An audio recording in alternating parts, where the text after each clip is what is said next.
Half an hour, hasn't it? Yep. 38 minutes. Let's see. Oh, so I have the Open Cup, and we're going to lead with the Open Cup, and then we'll work our way to MLS Next Pro versus Tacoma Defiance.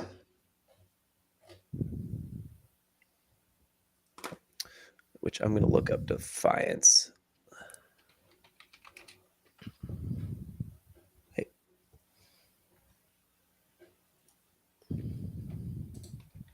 Oh my gosh, come on.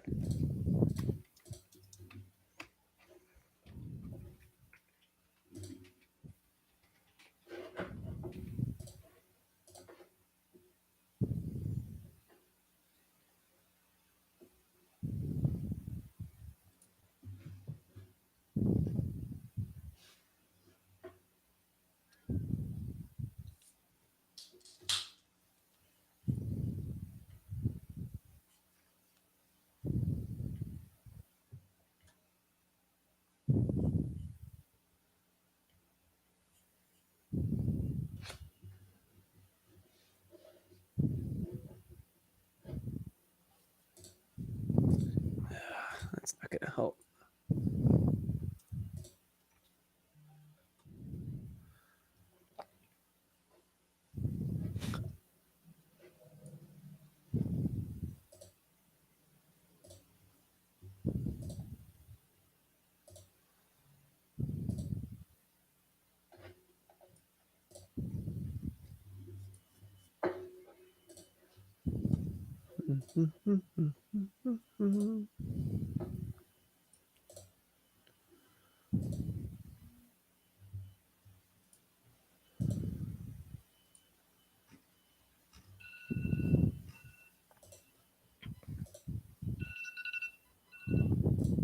Here we go. Other than the two games, I was just going to talk about how João Klaus packed his bags. His season's over, and my little confusion. We can clear that up. Someone, what did someone ask you today, Matt, that you really did a good job answering the question? Oh, somebody asked me about him coming to City and the Next Pro team and how all that works. It was related to that, so I'll make sure I mention that because you answered that really well, and that was kind of part of the confusion. It's part of the answer there. So it's actually, yeah, I got it pulled up. It's not actually I mean, we could just read it verbatim as a question. Oh yeah, if you want to pull it up, or actually, I guess I will. Because the way he worded it too, I mean, it honestly, if you think about it, it sounds like it's a convoluted thing, but in a weird happenstance, because we're all used to convoluted MLS rules, it's actually rather straightforward. If we have time, I'll mention Tim Ream renewal. See if that we all want to bite on that one, especially if Stuart's here. I think I just saw him message us. He's bathing his dog. Oh. Speaking of dogs, happy birthday, Margot. Is she gonna make an appearance Happy birthday, tonight? Margot. Happy birthday. You're on mute, by the way, bud. Yeah, she's not in the room. She'll probably barge in later. Yeah. The flyover after show. Yeah. It was funny because this morning, like if you ask me any day of the year, I'll tell you Margot's birthday is April 13th. And then this morning, Claire was just like, Margot's birthday is tomorrow. So I just thought it was the 12th today. And then she texted me halfway through the day. She's like, my mom and my sister both text me and said, happy birthday, Margot. Like, do we not know her birthday? And then I looked at the calendar. I was like, oh my gosh. So I just walked out of the studio at work. I said, screw this. Got to go celebrate.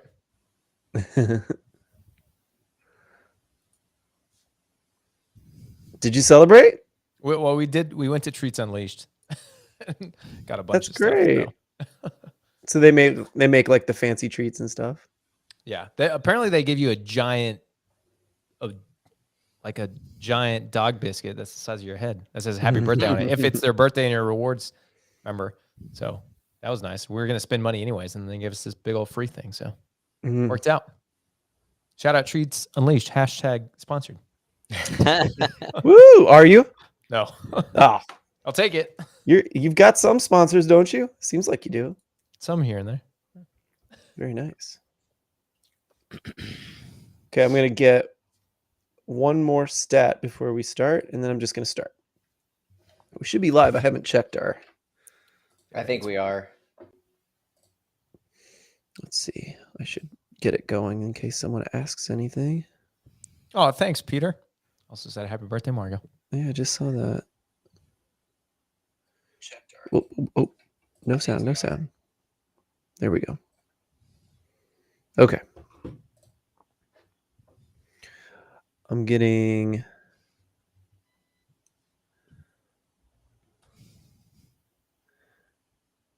Oh, here we go.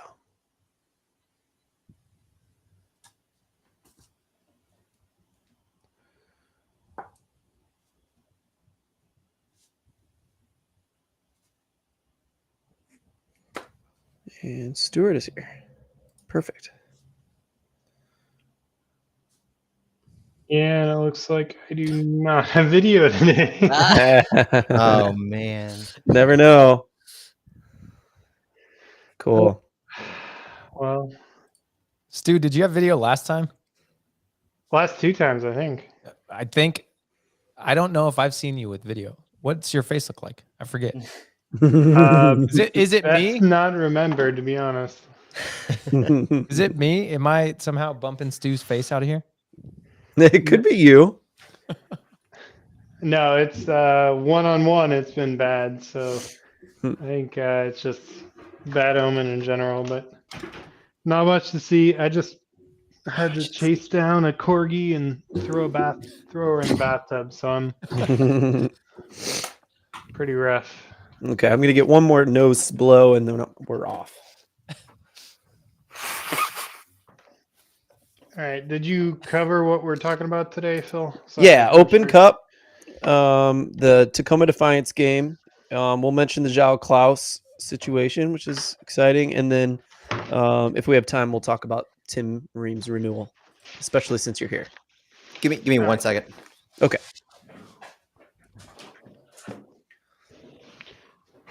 Santi, are you in a new room? No, this is this. Oh, it's the same room. It's probably just the way I have the camera. But no, it's the same room. I think the lights were off before in the background. Maybe. Probably. Okay. I needed Good. a backup drink. Yeah, I didn't do that. Here we go. Welcome everyone to the USL show. Oh, I did it. I did it. Just it's been a couple of years I spent with the USL show. Old habits die hard. I guess, Right. for goodness sake, or I'm just scatterbrained, which is probably more the answer. Welcome everyone to Flyover Footy. Sorry, everyone, a little brain slip there. We've got a great show tonight. Lots of fun stuff to talk about. We may have to shorten what we talk about because last time we spent like an hour on one game. We've got 2 games to talk about. But before we do that, let's introduce everybody. Jake, you're first, and I'm glad you're here, but more importantly, happy birthday, Margo. Oh yeah. Figured it's about time I changed my name to Margo's dad because that's just Margo's dad. two games in the official MLS Next Pro season, and 90% of my conversation at both games was, "Where's Margo? She's Yeah. downstairs." Very nice. You got her some fancy treats today, right? Where'd you take her again? Sorry. Went to Treats Unleashed, hooked it up with a big old dog treat for free, and I mean we bought some other treats too, so she's going nuts. We kind of forgot it was her birthday today, so she also got like lunch with ground turkey and chips and everything. Just try to make up for it. Spoiler. She knew you forgot, and you had to really treat her today. Matt, how you doing, man? I'm doing well, Phil. Riding high, having a good week. Probably one of the most chill weeks I've had in a while, so I'm just enjoying it. Nice, because last time we talked was 2 weeks ago. You were alone with the kids, and it was rough. So that's a good balance. Alone with the kids, planning vacation. Vacation went well, as recharged as one could be going on vacation with 2 kids under 5. Mm-hmm. Yeah, you right. spent a weekend in Colorado. I did. Yeah, got back Were you in just Denver only, or just what outside of parts? Denver. Went to Golden as our base, and then we did go up in the mountains one day, which was an adventure. It was a snowstorm when we went up to about 11,000 feet. That was a That's fun drive. cool. Did you guys hike around a little bit or just kind of see the sights while you were up there? Mostly saw the sights. The most incredible sight was by far the Red Rock Amphitheater. If you Oh, haven't nice. been, cannot recommend that enough. A literal amphitheater built into the Red Rocks, and it is just a sight. You can see Denver off in the distance when you're in the top row. It's incredible. And they say that the acoustics there are in the best. Like it's just naturally built to have good sound. There were people there who had seen like an electronic show the night before, and they were raving about it. Nice. So we got to go a little long here, but you also went to a Colorado Rapids game. So yeah, tell us I about that. What'd did. you think?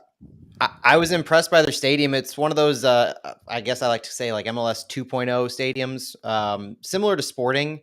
It's got that, it has that weird canopy to it on both sides where it's like, it's got these little like tiered platforms that are off center.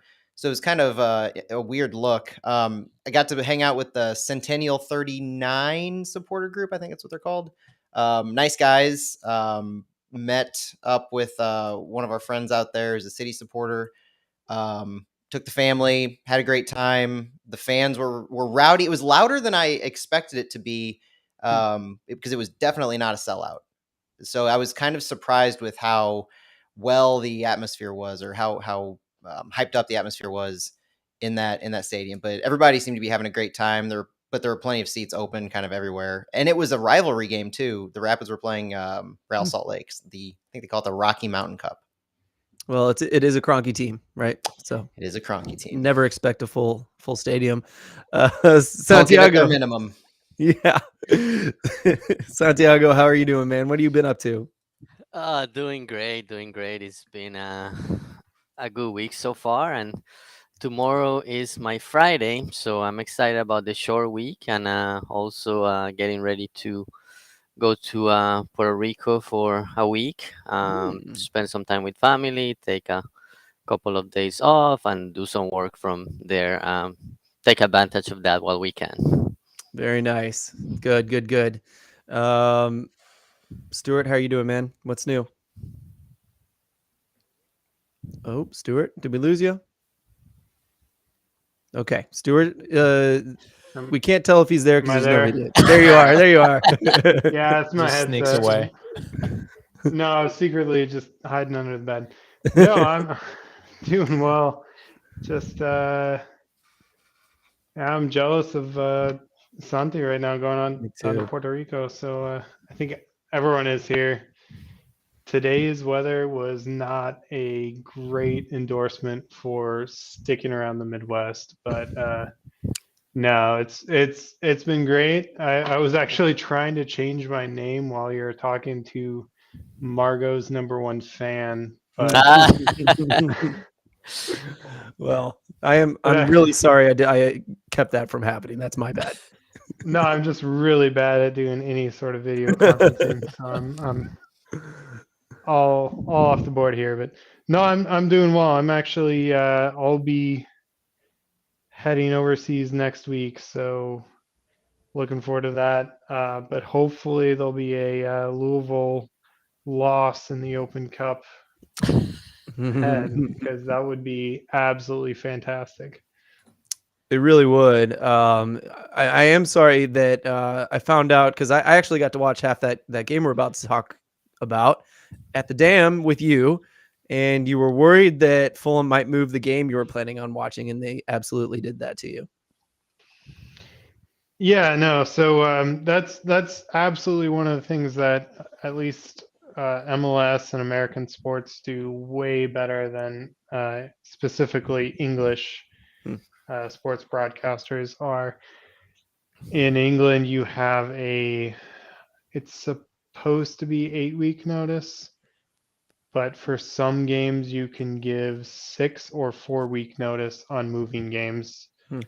So if there's a lot of people who come in from, say, Ireland or France or Norway, just pretty short flights considering. And if you move a flight or if you move a match, 24 hours one way or the other, it really isn't tenable for a lot of people. So I know that's caused a lot of uproar for a lot of people, but that's all what comes with that TV money. It Fans are secondary when it comes to TV money. And that's something to keep in mind for American fans, MLS fans, as we look towards a bigger TV contract. Yeah, that's well said, because that's around the corner, and I'm sure we'll dig into that when that news is pretty big and hit, fresh, I guess. I like the foreboding there. Yeah, I know. Yeah, this is good actually.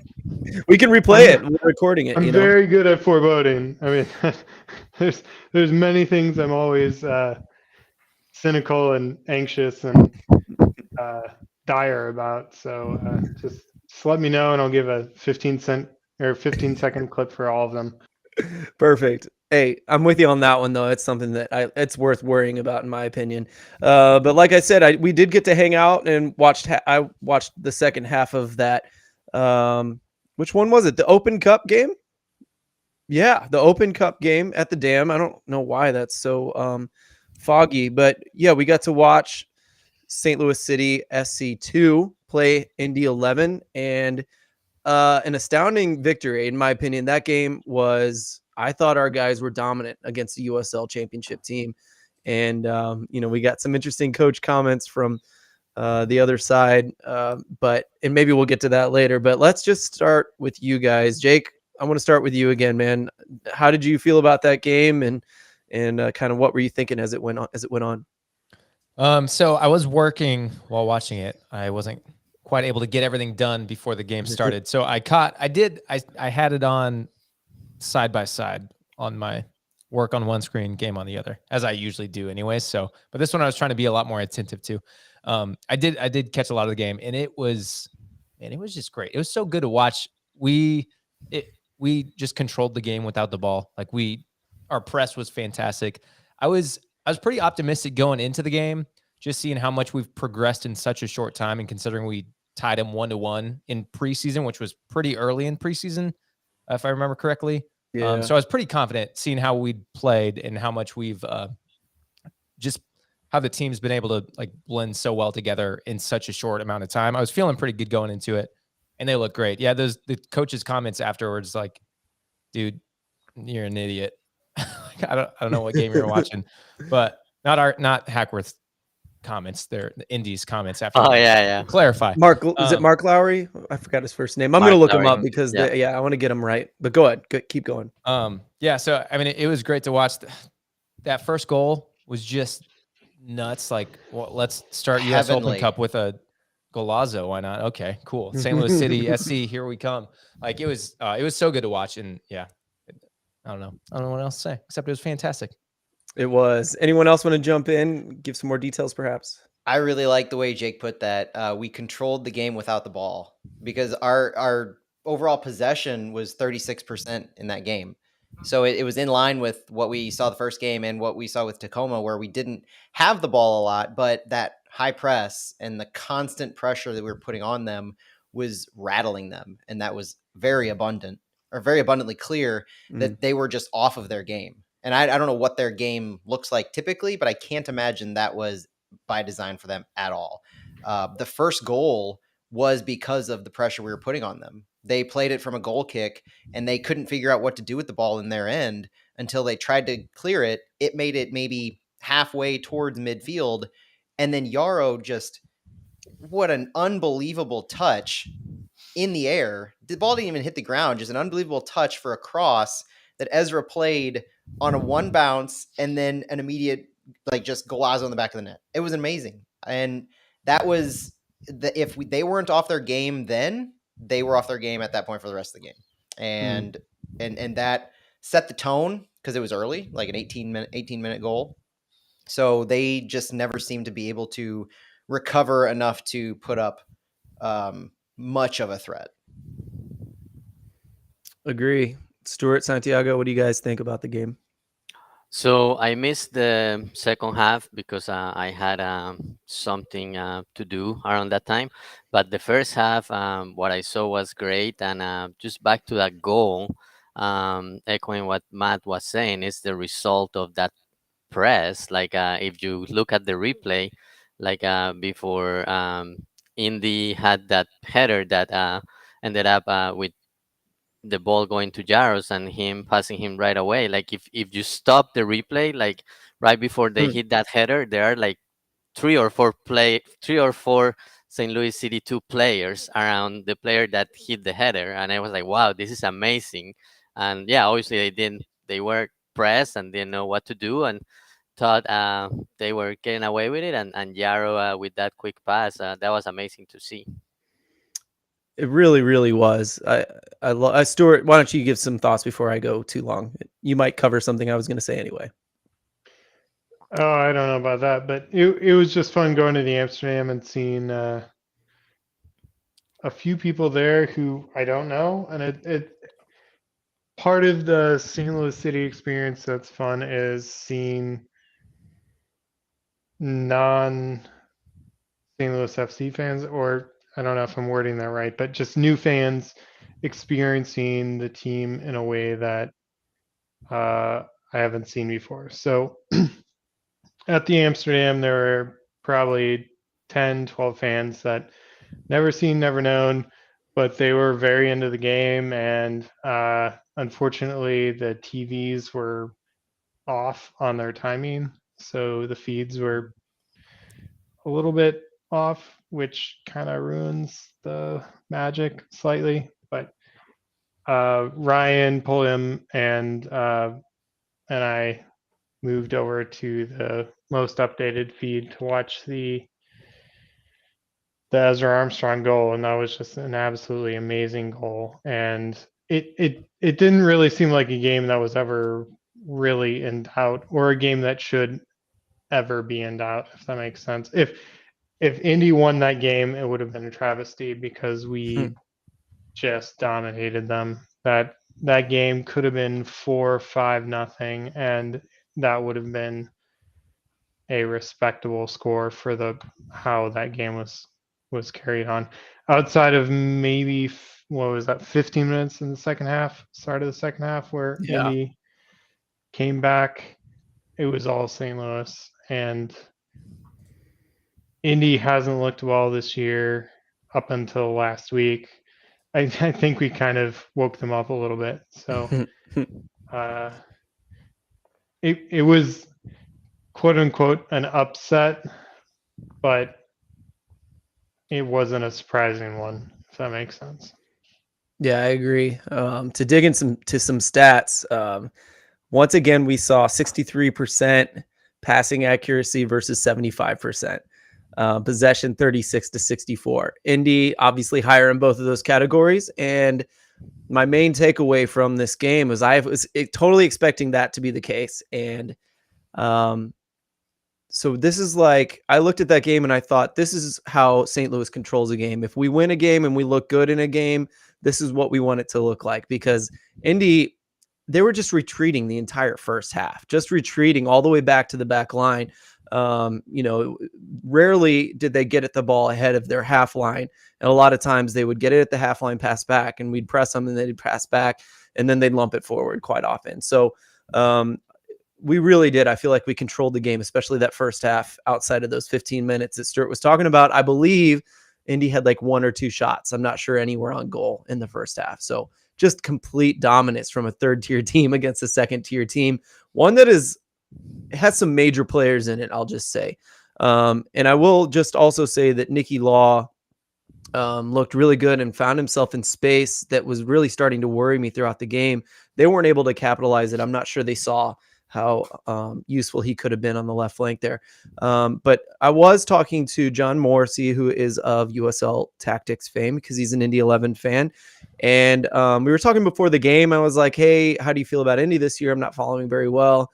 And, Mark Lowry came from El Paso, where they were known for like that diamond midfield, playing a possession game. And I've been so worried about their field being the crappiest field in USL just about at this point, which is saying something. But now I just didn't think it was gonna translate, and so he did give up on that diamond midfield like a week before we played them, and so they were running just a standard 4-4-2 flat, and so they were making changes. They are in the midst of trying to figure their team out, and maybe they figured it out the week after we played them. Again, Sue, I love that idea that maybe it was a wake up call.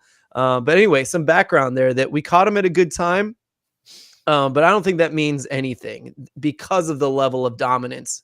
No second tier championship team that has the budget that they have should be that dominated by a third tier team like us. That's maybe we should debate that another time because yeah, go ahead. And the one thing that I saw by some people after that match, there was I don't want to say an argument, but there was a discussion about whether it was an upset or a cup set. And I was firmly on the side, and I still am, that anytime a third division team beats a second division or a third beats a first, second beats a first, it's a cup set. It's an upset. And it doesn't matter if it's a soon-to-be second team of a first team where the first team hasn't started yet. There are a few, and I might eat my words here next year, but I bet there are a few players right now who are going to be starting for us next year. So the notion that our team is somehow unicorn because we have a first team that has yet to start doesn't diminish the fact that we're a third tier team who beat a second tier. And the way we beat them too, and the budgets that they have versus what no doubt our second team has right now, because we're not paying these guys MLS salaries. Far from it. No, I totally agree with you that it was definitely a cup set, but the form of Indy was pretty bad to go into it. So we're definitely a third division team upsetting a second division team. But if you picked the upset to happen, this was the one that made the most sense. I could see that. I could see Yeah. that. But that speaks more to Indy's preparation, their ability to really sustain any kind of run in the Open Cup, because they knew the Open Cup was coming. It's not like this caught them off guard. They knew what was ahead of them. They should have been prepared, and their lack of preparation doesn't diminish the upset that this was. It doesn't somehow make them playing a third tier team a different mindset because they played the way they did. Yeah, and Indy had already played 4 games in their season, so I Yeah. wouldn't Right. say it's lack of playing time or preparation. Yeah, I'm on the Cubset side too, and yeah, you can say, yeah, but St. Louis City too has some players with MLS experience, with USL experience, but yeah, it has some, but it's not everybody on the team. So yeah, it's still a third division team beating a second division team. And I was looking back at our second goal, which we haven't really talked a whole lot about. The second goal was facilitated by a guy straight out of college, Kyle Hebert. He's the one who, again, the pressure that we put on them to force bad passes in their own end. Hebert was the one who played it up to Ezra, who then got it over to Celia, who got it over to Kuzain. So if it wasn't for a guy fresh out of college starting that play to a guy with USL championship experience, that wouldn't have happened. And so I can't say enough about Kyle Hebert, first of all, who's just been phenomenal in center back. But I just wanted to give that specifically a shout out because he was the one who started that entire sequence for a second goal. Love that. That's a great shout. And I think that's the debate I want to have someday is, what level are we? And I think once we start, listen to me, if we start dominating MLS Next Pro, then it's okay, are we earning this with hard work? Are players, better than we think they are? Or are they well scouted? Are they college guys that would play in championship? It'd be fun to talk about that. We won't do it today. But the other thing I wanted to say about that was that I thought that John said that he was worried about the game, right? So that kind of speaks to what Stu was saying, that if you were to pick a cup set, this was kind of one of the top ones you could pick. But I also thought that if we got an early goal, that we'd have a really good chance. And so that happened, thank goodness, with Armstrong. And Matt, I'm glad you mentioned that other goal, because that was a good breakdown of that, not Kuzain's only chance that day. So it's nice that he got to finish that one off. He did a great job with that. But I do want to mention these Mark Lowry tweets, and then I'll give you guys a chance to talk about it. So with a short turn, he says, we prepared the team to win. The reason we didn't wasn't because we didn't get enough shots or moments to score. By the way, so we only saw, and I'm glad I didn't tweet this stuff out. I wanted to talk, and I when I talk, I get myself into trouble, and I'm glad I didn't, because Mark Lowry put up like 4 or 5 tweets that make more sense, but he was a boomer about it, and he didn't like thread them. So it was easy to see one clip and say that, boy, that was a terrible quote. Why would you post that? So yeah, here's the first one. He said, we created enough problems to score and it just didn't go our way, which, yes, if you look at the final stats, if you ignore that first half, he's absolutely right. The creation was really similar by the end of the game, as far as shots and stuff like that. He says, in many ways, it was the best we've been on the ball between the boxes, and this stat shows this. The plan we had to break the Astel press worked well. The players moved the ball well and controlled the game in large parts. I think we can all disagree with that, right? Especially the first half was so bad. And maybe I'm focusing on the first half, but it felt like we were in control most of the game. Let me read the last 2, and then I think we'll open up to comment here. It wasn't for lack of effort or desire. We won the duels, the second ball battles, and showed aggression in those moments. This is something the guys have done very well. It doesn't matter. I'm not trying to shout this guy out. I just read that and I was like, man, it doesn't make sense to me, but maybe if we were to watch the second half again, maybe it would look a lot better for them. And I guess if we consider that second game, are we a first half team? I don't know. Preseason, not necessarily so. But anyway, there was something very interesting. I definitely, while I was calling him out, wanted to make sure everyone knew that he missed out on threading those, and it looked worse than it was. So I think the press were definitely a start of the half team. If that makes sense. We come out with high energy, and we saw it in the most recent game where we're immediately on the opposition, and we saw it against Rochester too in the first game. So I wouldn't say we're a first or second half team, but we are a start of the half team where we are going to come out of the gate and we're going to be, we're going to punch you in the mouth and try to get that goal or 2, really. And in preseason, we've won games in the last few minutes, so, I don't think we can decide one way or another. There was I can't remember who said it. I saw somebody on Twitter who was ranking MLS Next Pro teams, and he ranked St. Louis City currently as the top team, but he put a caveat that said we have no depth. And I was about to argue until I started looking at some of the things we're talking about here, where our starters, as soon as they start to rotate and leave the match, you notice a drop off. You notice a shift in the dynamic, and you notice our high press starts to get beat a little bit. We're caught in certain ways in certain places on the field. We've seen it in really all 3 matches, but specifically Indy and Tacoma. And I don't necessarily know that it's that we don't have depth. I think it's just the fact that our depth hasn't had enough minutes to be cohesive enough to continue the type of high quality action that we see in that first half and the beginning of the second half. I'm hoping time will help correct that. But that will require minutes for some of those other guys like Adida Armstrong, like a Kwame. So needing to see more of that depth, I think, and just have them prove themselves a little more. Maybe see rotation in the starting lineup and see how that goes, because we know how our first half and start of the second half is with our starting 11. We've seen that pretty consistently the first 3 games. We know who our starting 11 is.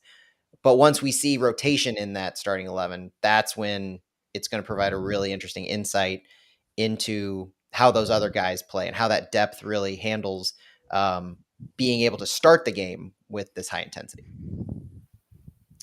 Yeah, let's talk about that for a second. Matt, you got a good quote from Hackworth. I don't know if you asked it or not, but about prioritizing the Open Cup And Mhm. so, do you guys think we will see rotation in MLS Next Pro so that the Open Cup can be a priority?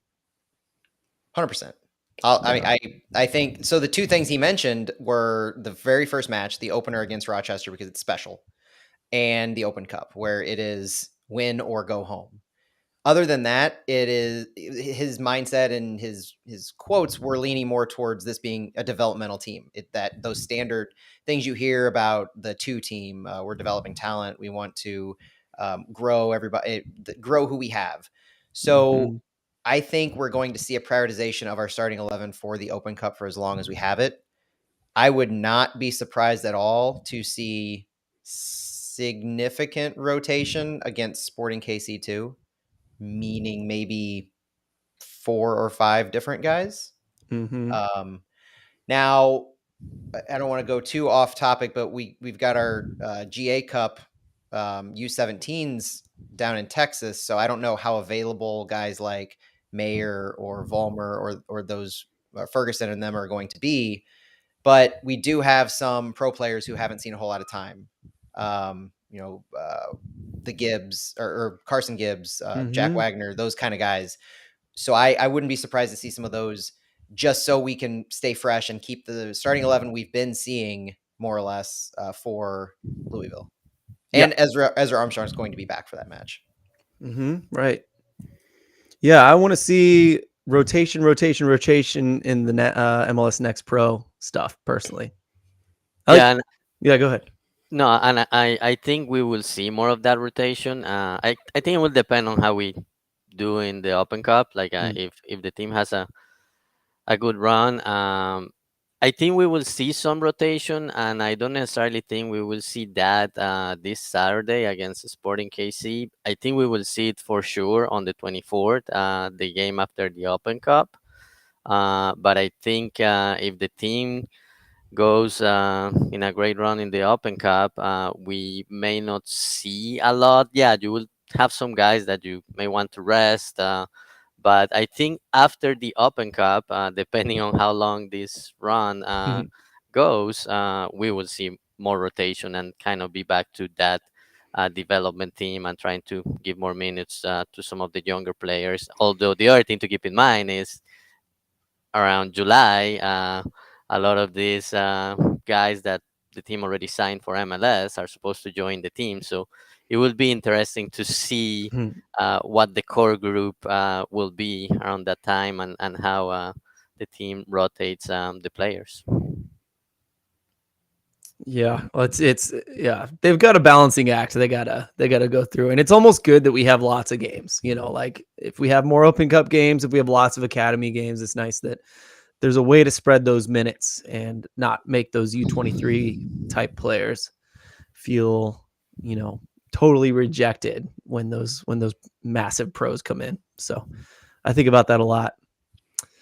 It'd be hard to watch, Dolan get less minutes all of a sudden when he's been such a workhorse.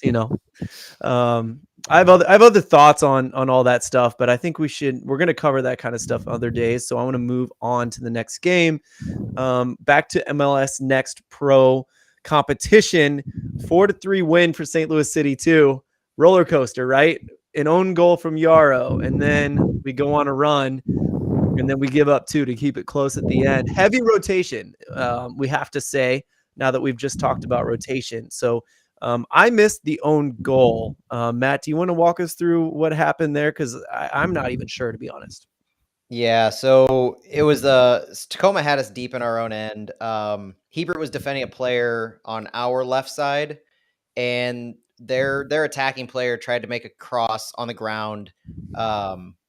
Yarrow intercepted it right in front of goal, and he slid back towards the goal to kick the ball and just put it in the net. I guess he was trying to clear it in the air or to the sides, but his positioning was in the middle of the penalty box. And so when he dove foot first to the goal and just put the ball in as the ball was coming from our own left side. Definitely a miscue. It was bad positioning to make that kind of move, I thought. I can see what he was trying to do in clearing the ball because that ball was in a dangerous spot and there was an attacking player right on his other side. So I think he was in a position where that was his probably only play on the ball, and so he took it, and it just was unfortunate how it played out. Yeah. We should give this team credit. I'm going to get my big thing out of the way, so and then leave the rest to you guys. But I was worried about this Tacoma team just because a lot of these players are like major USL championship players. Josh Atencio has like 1,500 minutes in MLS, and he's shown quality as both a center back and a defensive mid. They did switch. Again, I had to miss this one from going out of town, but I watched the stream and they mentioned how they lost their right back, so they played in a 3-back system. And I was going to give them credit for that, and maybe that's why they lost. But I thought about it; they used to play 3-back systems all the time, and Josh Atencio is like known for being that third center back, so it's not that big a deal. But Danny Leyva, a big youth national team player, played a ton with the championship team when they were in USL Championship. Has a lot of MLS minutes. The AOC of soccer got 3 games with the MLS team and has tons of USL Championship minutes. Same for Marlon Vargas, tons of USL Championship minutes. These guys are used to playing against adults. This wasn't a big deal for them. So I was worried about this. And when that first goal had went in, I was trying to pull my stream up. I missed it, and I started to get worried until Akil Watts had a banger of a goal, which was incredible. Santiago, I know you saw that. So do you want to kind of describe that one? Yeah, no. So it was, and we were talking offline and also at the beginning about Darling. Like he held the ball and made a great play, and got some space, and passed it to Akil Watts, and Akil Watts was also able to get some space, and then he hit that banger from outside the box for the tie, which it was great because the team after that unfortunate own goal reacted quickly, and it was like okay, our captain had like an unfortunate play. We're gonna back him up and turn this game around right away. So that was great to see. I really like the attitude the team had right after the goal, and as you were saying, Phil, I was a little worried too because this Tacoma Defiance team had some players with MLS experience. I wasn't sure how many of them they were going to have at the game, and even Coach Hackwar was also saying the same. Like the couple of days before the game at the press conference, he was like, "Well," because somebody asked him like, "What do you know about Tacoma?" And he was like, "Well, the first 2 games they had some of their MLS players, but it's hard to know if they're gonna bring some of them because they have an MLS game this week, and then they are playing in CONCACAF Champions League midweek. So it's hard to know."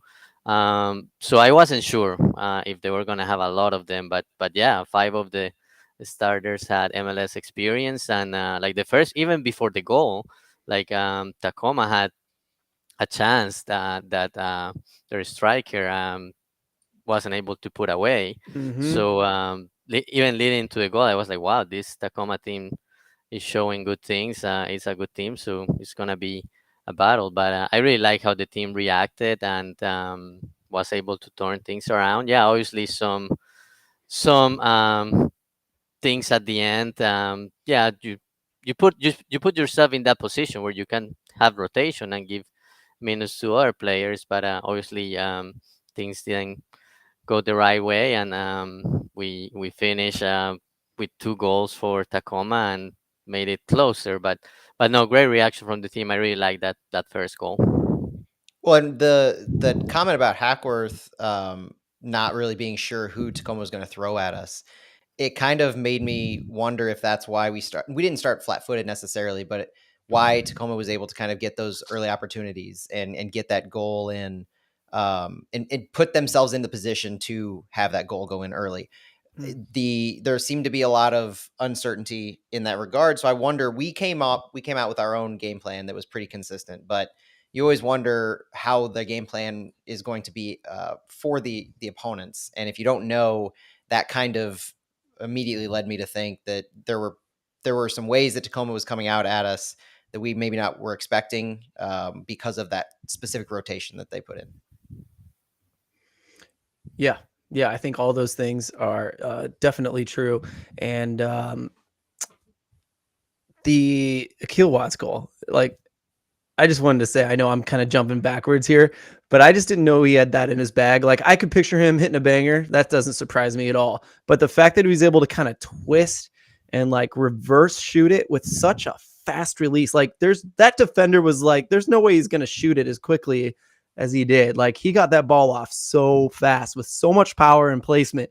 The placement, like, was that luck or can he just do that regularly? I'm excited to see that in the future. Who knows? But Well, and yeah, it in, was so in our fun. system, I think in our system, he's going to be afforded that opportunity when he's on the field because he was a left back who Mhm. was in almost a number 9 position to score that Right. goal. And the way that play kind of unfolded with AJ getting the ball, playing it so high up to Doling, drawing 2 defenders over to him, and just kind of finding Akil who is cutting over to the middle. I think that is a very abnormal opportunity for a left back to find themselves in. And I'm excited to see more of that Mhm. because you know that our central defenders and our center backs are going to be in positions that let him make those kinds of runs. Yeah, and he does. He sneaks his way up when he plays fullback, especially. So that's fun to watch. And he can be so responsible too. Again, right back, left back. Hey, Margot. It's a birthday girl. Margo. The She's lady in of the here. hour. You made it. Stu, I see you got. You finally were able to change it, so you are now Margot's #1 fan. I'm proud of you, bud. Yeah, sorry, Jake. I'm Margo's #1 fan. I mean, you might You're have gonna some have to fight some competition there people. with some other people. Yeah. Yeah, you're gonna have to fight some people on Twitter for that one. Yeah, for sure. But the other goals, Celia Pompeu got the ball toward the end line and just like kept driving at goal kind of slowly but controlled, and he just was picking out his moment to score that goal to the far post. I thought that was just such a striker's goal, like an attacker's goal. It was so patient and so technical in a lot of ways. AJ And that- Polazzolo, go ahead. That wasn't too far after his crossbar hit. So Right. That's Celio, right. he hit the crossbar right before he scored that goal. And on the goal, it was Akil who won the header that played it up to Tacoma's defense that misplayed it. And Mhm. Celio was able to get the ball around and go right at the keeper through the 5-hole. Yeah. Yeah, like, and also, yeah, the dude presses and he's got that attacking talent. It's a great combination. We You saw know, that in preseason a lot Yes. too when we saw him on the field on that left side. That was fun to watch. you know, like there's zero worry about buy-in, right? Like these guys are on board with what's happening. So that's really nice to see that kind of stuff going on. And I will also say the one thing I didn't tweet much in this one, but the one thing I think was true was like they took that first goal personal. You know, like they were like, "Oh no way did you score on us!" Like they were playing angry for a long time in this game. There was right? only 3 minutes. It only took 3 minutes for us to score to tie the game. Yep. So Yeah. you wondered what we were going to do, and there was some talk. I know in where Stu and I were. How are we going to respond? You know, they just got up ahead early. What are we going to do? Did not take long to get our answer. mentality, right? So the Palazzolo goal was a knockdown. It kind of pinged around. I can't remember exactly how it happened, but that was a Doling assist. He's got what? Did we count it up? He's got 3 already in all competitions, maybe 4 assists. No goals, but hey, Was this the AJ header in the box? I thought. Am Yeah, I yeah, wrong? yeah. The assist was from Celio, but Yeah, Doling sorry had about from that. a free kick. Yeah, free kick Yeah. right outside the box on the right hand side. Was that the Schneider goal that Doling laid back? Yes, yeah. that was Doling the other had- one where that was basically. I mean, it was similar to the first goal where Doling kind of just had the ball, they swarmed him, and he left it off for Schneider, who came almost out of nowhere because Kuzain was in the box too, Yeah. and Schneider just buried it, who was just to the right of Doling. Yeah. But that's another example of Doling just he's not doing what I thought he was going to do, which is be that big presence that they're just going to find in the box. And I didn't watch any of them in college, so this is kind of a really exciting thing to get to see unfold. Doling, besides being that physical presence who's getting just beat up by defenders every single game, Brian Simpson was the one who said he talked to him after the Indy match, and Doling said he was going to need 6 ice packs after that game. But every single time he gets the ball, he's being respected, and defenders are double teaming him. They're going after him. They're trying to make it so he can't get towards the box, and he's taking full advantage of that to find the open midfielder, the open winger, and that's how we're getting a lot of these goals, and it's really fun to see him do that. Yeah, it is. But I didn't give AJ his due. Matt, I know you tweeted about it, but why don't you also talk about it on the podcast? It was unequivocally AJ Palazzolo who scored this goal. There's no mistaking how high he got in the box to bury that header from Celio's free kick. It was, I mean, we haven't seen that a whole lot where we're getting just separation from set pieces, but this was clear. It was perfect, and it came from one of our tallest guys. So I would expect him to do that kind of. It was totally different than the goal he scored in preseason that I erroneously gave credit to Doling. Because of I blame shoddy camera work. I blame two tall white guys who just kinda, but no, body types. Right. But no, that was a different goal than I think we've scored just about any this season, and that was a fun one to see because it was a strong header. So Matt, if it makes you feel better, somebody after that goal, after not after Palazzolo's goal, but after the first goal, at the press box, they gave credit on the assist to Palazzolo. I don't know if you guys noticed that when they announced the goal, but No, that does make me feel better. I wrote it down, and I was like. Doling to Akil Watts, and then it's interesting because I had never been like in a match inside the press box because we didn't broadcast this one, so I was in the press box. It's interesting to see all the things that go behind the scenes. So after the goal, like they are talking in their walkie-talkies and saying, "Okay, number 9 to number I forgot Akil Watts' number all of a sudden, but they said number 6 to number 8, and I was like, number 6 is Palazzolo, and I was like, there is no way. And then I went back and looked at the replay, like, yeah, that's Doling. So yeah, but if that makes you feel better, I guess they look alike, and people can feel much better about that. Yeah. Appreciate that, Santiago. Because I did get called out after the game in the line as he passed me, so. Yeah, he remembered. So I didn't realize that. So he was calling you out because you messed up the last one. Is that what that was? He was just like he saw you and he's like, you're gonna tweet about this, right? It was you're gonna tweet about this, right? Because he knew that yeah.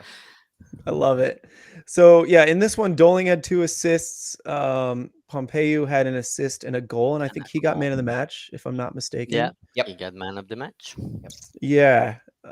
So good stuff from both of those guys. I mean, from everyone. I mean, it was a good game. The other side of this story is we mentioned how there were a lot of substitutes. So Kwame Awuah came on in the 66th minute, and at that point, it looked like we kind of went to a 5-back system.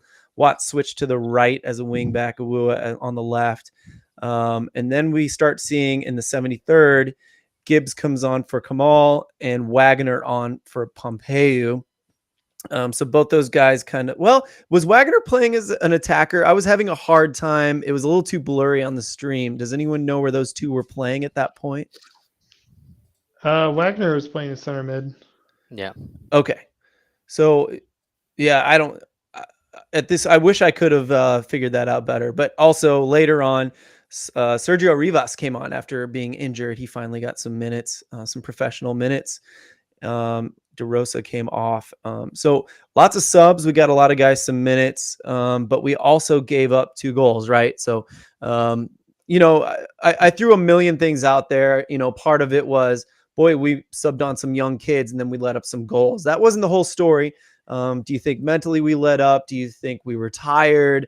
A lot of things could happen. I mean, Defiance has some professional players on their side as well, so maybe they just stepped up their game. I just thought we'd kind of open that up for discussion on that one.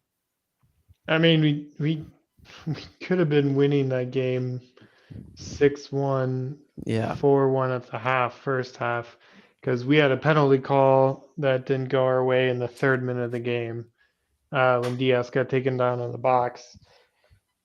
which maybe would have been slightly soft, but it was a better penalty than the one that we got against Rochester. So If it were there in was the definitely 33rd as opposed to the 3rd minute, it probably would have been a penalty. yeah, and I know some Tacoma Defiance fans were talking about that line clearance or clearance off the line in the second Yeah. half, but the AR actually raised his flag before Yeah. that even played in. So I was telling Phil about that one right before we started, and it was we saw the entire thing from where we were because it was basically right in front of us, Stu. And the sequence that ended up playing out where they had the ball, it looked from where we were like it crossed the line, but the sideline official had already raised his flag. You can see it on the highlights too. Go to MLS Next Pro, watch the Oh, let highlights. me see. Clear as day that sideline official raises his flag before the ball is even played in.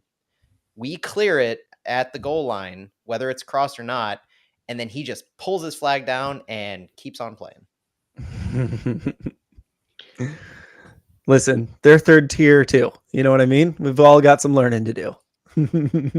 We're finding out what happens when you don't get the MLS Next Pro match of the week. There you go. Yeah. Which okay, so I watched the stream too as an aside, and the camera work was fine. The audio was in and out the whole time, like someone had a bad cable. So whatever on that one. But I thought the commentator was good. It was one guy, but still, like we've seen some multiple bad guys in one in one match in USL Championship. So they're doing fine for MLS Next Pro. I think we should be happy with what we're getting in that regard, except we do want replays. We're not going to forget it. So any other thoughts about the game before we move on? We've got a couple other topics. So on those last two goals, in the heat of the moment, when we were in the stadium watching it play out and getting a little antsy as they scored the second goal, I remember vividly thinking we're having some defensive lapses, and it seemed like we're just, whether it's like I was saying earlier, whether it was guys we rotated in who aren't as familiar with playing with everybody else, and they're just not as, I mean, obviously they're not as sharp because they haven't been in the game the entire time. But they just, Wagner's first minutes were on Sunday. Rivas hadn't played. I think Rivas's first minutes were Sunday as well. But they just hadn't had time to gel. But what I was watching on the highlights kind of told a different story. And it seemed like, because both were essentially crosses from opposite sides. So one was from the right, one was from the left, and they were both played into the box, and they almost seemed like they beat our shift and our high press by just putting the ball so high up and having their attackers get it in behind our defense. So the second to last goal, it seemed like they had a set piece from the right side outside the box. They played it in really far past our defenders, past DeRosa and Yarrow at the time, and their guy just happened to get a header in behind our guys. But DeRosa and Yarrow were in center back positions. So DeRosa, our fullback on the right side, they had played them over so far to the left towards the ball side that there was nobody left behind them. And the defender or the attacker for Tacoma, he did kind of like a head nod, and he got in behind DeRosa almost as quick as it could be. And so I saw that the thing that worked so well for us, where we're swarming the ball and we're attacking and we're moving our guys, because we've talked about this before, where our formation shifts to the ball side a whole lot, and our fullback away from the ball tends to move into that other center back position. That got us burned. And I'd kind of, in thinking about it, been waiting for this to happen, because that's the concern. When you're putting that much pressure on the ball side, you have to make sure that nobody's going back door. And that's what happened on that second to last goal. And then on the actual last goal, it was kind of the mirror of that, where the ball was from the left side, it was played in. And this is the one that I think we thought was the big defensive lapse. But in the replay, it looked like Walker went up for the ball. And I don't know if it should have been a foul, but Walker went up for the ball, had a 50-50 against the defender, and went down. And when he went down, the ball was played over again behind our defenders. to our far left side, and it was an easy pass in behind Walker to an attacker that scored, and since Walker was still down. So I don't know if a foul should have been called, but I know that Walker went up and then he collided with a defender, went down, and then they got it in. So defensive lapse in the sense that we were kind of shaken without a keeper in position, but it was also a time where the player who made the assist for Tacoma was in behind our defense on the opposite side that we were attacking the ball from. Yeah, I think that a lot. You painted a wonderful picture there, Matt, of how that went down. And every time I see like two guys go over and then another guy cheat in a little more, and then the next pass happens and you see two more guys go in, and it's like we're like losing more and more players on the weak side, right? And I'm like start to worry, but it works so well that usually almost every time that gamble pays off. And that's why this press system is the way it is.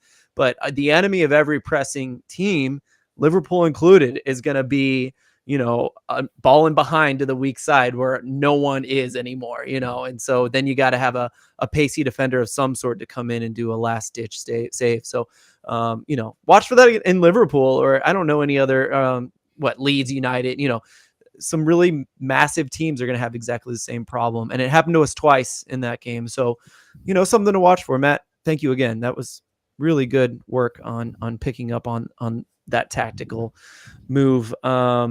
Any other thoughts on this game? Yeah. Go ahead. No, go ahead, Jake. I was just going to say, this might be real quick. I love Max Schneider. I think he's a godsend and he's a perfect midfielder. My brother was in town over the weekend, so he came to the game, which was a much better experience. And this is the same brother who came out and we watched Swope Park Rangers at the time, St. Louis FC. It's like a 0-0 draw in the rain. Miserable game. Terrible. So this was a lot more exciting.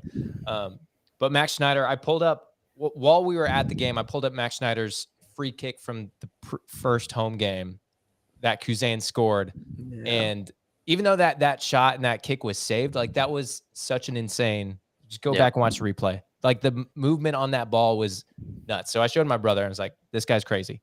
And then so every time he had a free kick, and we had a lot of them, it was like something might happen. And they all looked, we didn't quite get there, but all of them looked great still. Like they were close, like And then, so I was so glad that he got his goal. And I just thought like, even like not just his free kicks, but everything he does throughout the field, box to box, like I love him. I love him so much. I wish he still had his long hair, but me too. Yeah. Some props to Max. He didn't lose his strength, thank goodness, from cutting that hair. But he's like a ballsier wall fall in a lot of ways because he's got that free kick. He got, someone didn't keep him in Germany, maybe because he was too slow, right? They said he wasn't fast enough and they didn't think he could cut it. Well, here he is playing for us and doing really good work. I've really enjoyed it. Good shot there, Jake. Santi, what were you going to say there, bud?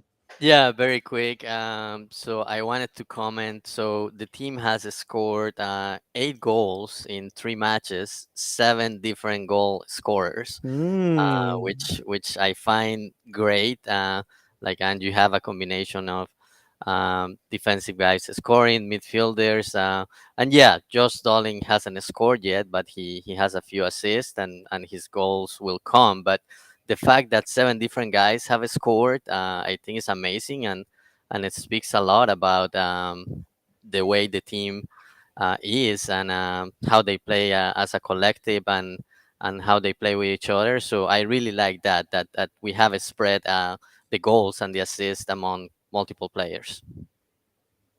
I always trust a team that has multiple scorers. Like it's a system that's sustainable.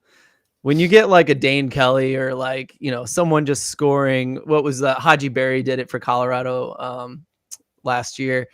Like, is that sustainable? Like that guy's going to leave for money and then the team's going to be just lost. Right. So that makes me feel good that we're not going to be that way. Okay. I've got a trivia for you based on that one that I just put together. Mm-hmm. All right, so we have 4 players who have started for us that have not scored a goal. Who are they? Not counting the keeper. Do own goals count? Yara's one. No, no own goals don't count. Ouch. Yaro's the, one. Ro- the Rosa is one. DeRosa. Are we counting goalkeepers? No. Okay, good. That's more confusing. Outfield players. Doling hasn't. Doling. Yeah. Oh no. Wait, did you say started? Mhm. Oh my gosh. Yeah. I need DS. No, No. he scored one. Yep. He scored. PK. Kyle Hebert. There it is. Hebert. Yep. Yep. So Hebert, Yarrow, DeRosa, and Doling are the 4 players who have started but have not scored a goal yet. That was fun. Outfield players. Good one. So those guys need to get on it. We should tweet this and call them out. Where are your goals? All right, we're almost to the hour mark, so I want to get this out of the way. I got a little confused recently, guys. I totally forgot. No, I didn't forget. So I knew João Klaus was in the July crew, right? We'll just call it the July crew or whatever. But I also saw that his last game with St. Truden was last week, one where he came in and scored a minute later, right? Love seeing that. He's been Great scoring. goal.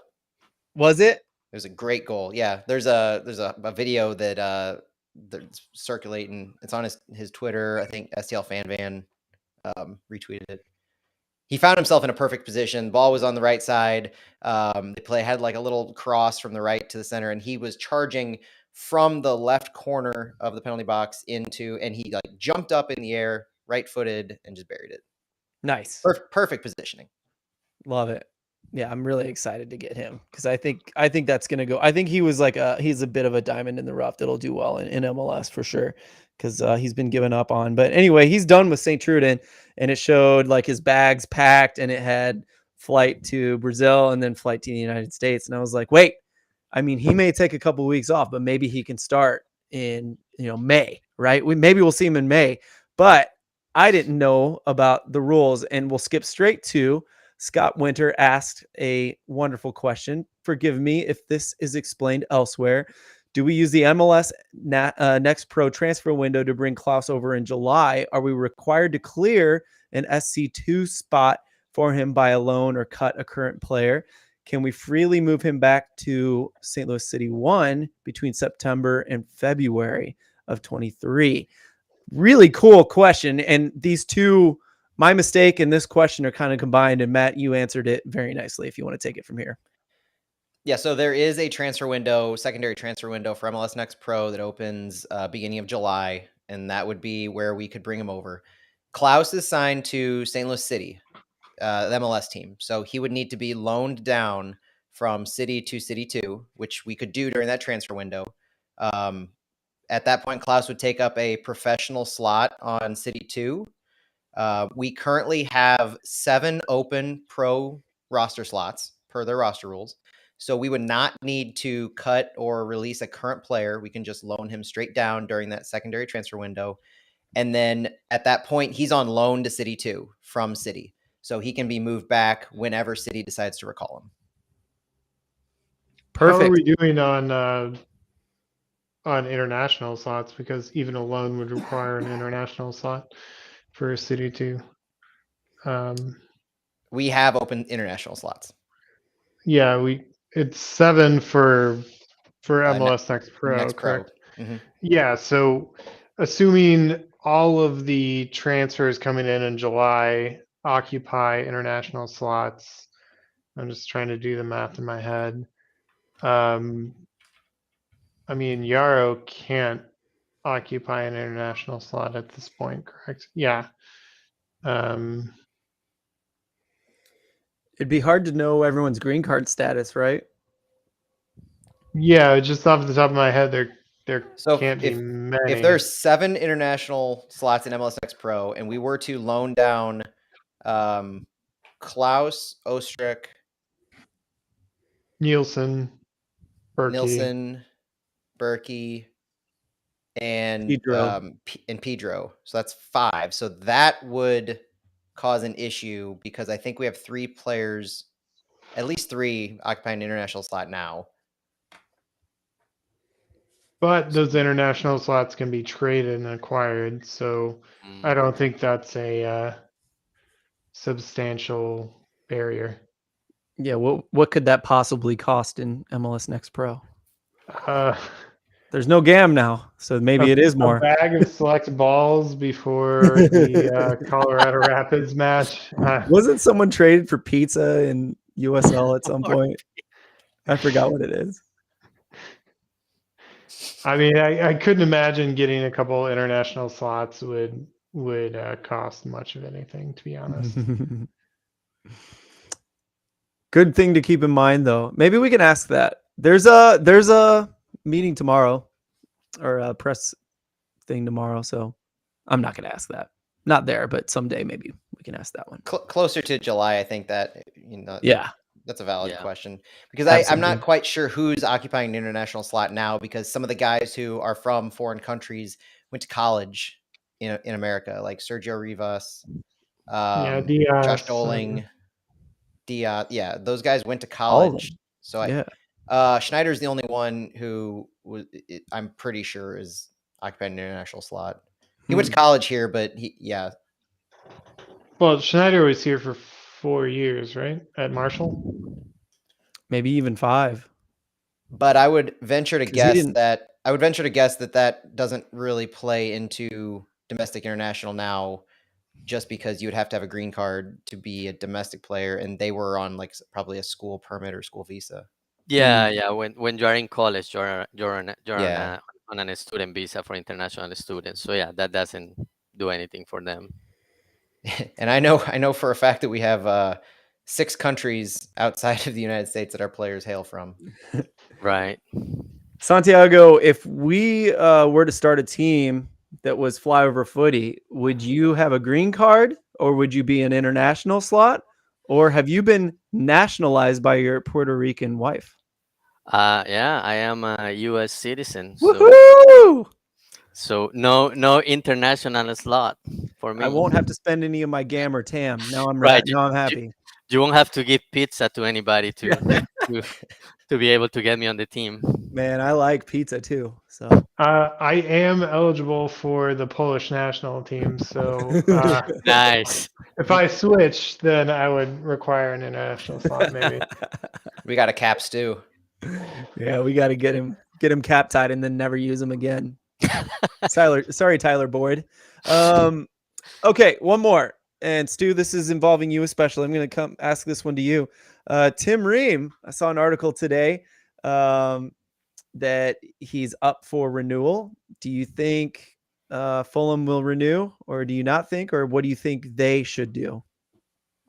I think so. Tim just hit 250 appearances with Fulham, and I think they are going to give him the choice on whether or not he wants to extend or not. Get 1 year or not. He's definitely happy in the UK. I can't say I talked to him a lot, but I've talked to him on the rare occasion, and him and Kristen are happy out there.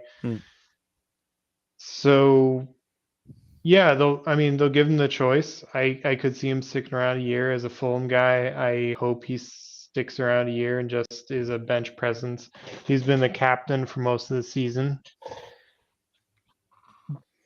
And with St. Louis looking at Nielsen, who's a left center back, Yeah. I just maybe don't see the fit at the moment. But maybe, I mean, there's probably space for both, to be honest. And a guy who's starting for the best team in the championship at a high level is definitely going to be good enough for MLS, and especially MLS Next Pro. So if he's interested, I think you sign him. But I don't think St. Louis City should wait for him to decide on what he's going to do before they make their move, which I think is partially why Nielsen is going to be the choice in the signing. Yeah, I think they'll definitely get Nielsen, but I do think it's possible to have both. Like, I kind of feel like whether he comes to St. Louis or whether he stays at Fulham, he's going to be kind of like a player coach kind of situation, like you were saying, or like a bench captain kind of thing. But, you know, last time they went to Premier League, he mostly played cup games. And so I could see him kind of doing those and then perhaps loaning to St. Louis for the rest of a season. Like if you're going to be like a unofficial captain of a team, why not do the cups, play your games, and then say goodbye, and then come hang out in St. Louis for the, open-ended future. Who knows? But unless he wants to like retire and stay in the UK, I think that might be, as you framed it, might be the biggest draw to his final decision. Yeah. Yeah, he does own a house in St. Louis. Okay. I don't know if that's too much information, but yeah, he owns a house in St. Louis. You have an and, address? I could get one, but no. I think his plan has always been to eventually move back here and play back here. Cool. But I mean, we'll see. Yeah, you're right. Maybe he plays 4 months in the UK and then comes back in January on loan or loan to sign to St. Louis City. Hopefully, that's something that's being discussed if there's interest there. But because honestly, Nielsen could absolutely blow up in the next 3 months and get signed elsewhere. And you always have to have a backup plan. You have to have 3 backup plans in the future. Think 3 windows in the future if you're, a sporting director. And I think Lutz knows that more than anyone else. So uh, we'll see how that goes. It's kind of reminiscent of the what happened with Charlotte right before the season started, where their second ever signed player, that Australian national, I think attacking midfielder, ended up being sold for a hefty profit to, I think it was Middlesbrough, and they were kind of caught flat-footed for a little bit. They seem to have gotten their footing, but it goes to show that you have to be prepared for that kind of thing, especially for a player of the caliber that we seem to be going for internationally. The loan to sign, or the loan to sign deal would be interesting, because that would be like, you're thinking essentially Ream could come over here next January, be ready for the start of the MLS season, but then his time at Fulham would then be done, right? Because if he's not gonna if he's gonna be loaned for the rest of the Premier League season, assumedly the Premier League season, and then stay with MLS in St. Louis for the remainder of our season, even through the summer, that would put him into the next season. So do you think that if he Fulham were Fulham has a lot of financial fair play stuff is really complicated, and the way they kind of mess with how contract money moves from window to window, I could see that working, because I know they work, and especially a team like Fulham that on paper has a lot of money, but when they have to work within the financial fair play rules, kind of have to work some magic. So that's why a guy like Harry Wilson is a Fulham player, but he's technically a loan until this summer when he signed for 12 million. Or they extend a guy like Alfie Mawson, who basically is only getting extended for a year, so his original transfer fee is spread out an extra year for the books, so it hits differently, and they don't get in trouble on that. I'm not an expert on that, but I could see something like that. But ultimately, I do think Ream will have the choice, at least with Fulham, if he wants to stay or go. And I don't know if he's made that choice yet, to be honest. And I think he's probably focused on promotion, which is going to happen in the next couple of weeks, and then he'll probably figure it out. But I don't know. I might see him in a couple of weeks, and if I do, I might ask. But I don't expect he'll actually tell me anything substantial. We'll be praying for winks. And the one other thing is, just looking at Transfermarkt, it does seem like he would not be a DP level player if he came here, or even a TAM level player. So there would be flexibility on City's Wow. side for that too.